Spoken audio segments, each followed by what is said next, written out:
মাশাআল্লাহ, শালার এত বড় সাহস! ভিন গ্রাম থেকে এসে আমাদের গ্রামের মেয়ে চরিত্র নষ্ট করার চেষ্টা করছে।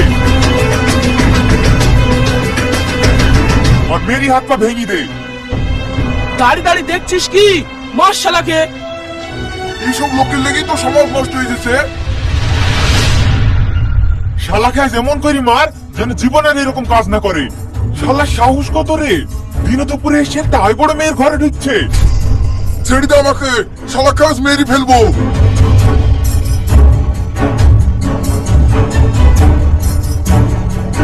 হাই হাই, আমার মেয়ের কি সর্বনাশ করলো গো!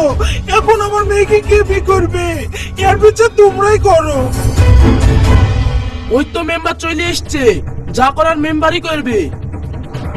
এই থাম থাম, আর মারিসনি।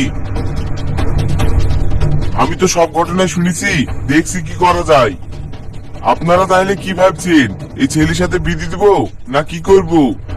না না, ওই রকম চরিত্রহীন লম্পট ছেলের সাথে আমার মেয়ের বিয়ে দিব না। এই ছেলের সাথে বিয়ে দিলে আমার মেয়েকে থুই আবার অন্য কারোর সাথে এরকম করতে পারে। আপনারা 10 লাখ টাকা জরিমানা করে দেন, আমরা অন্য জায়গায় ভালো ছেলে দেখে বিয়ে দিব।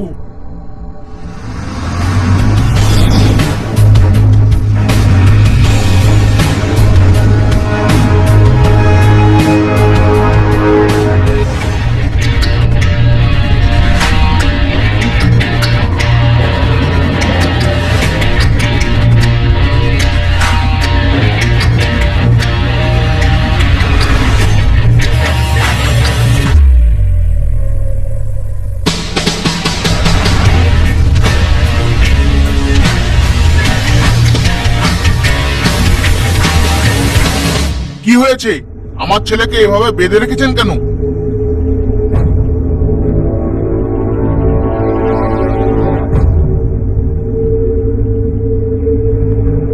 স্যার, আপনি একা এসেছেন কেন? আমাদেরকে তো সঙ্গে নিয়ে আসতে পারতেন।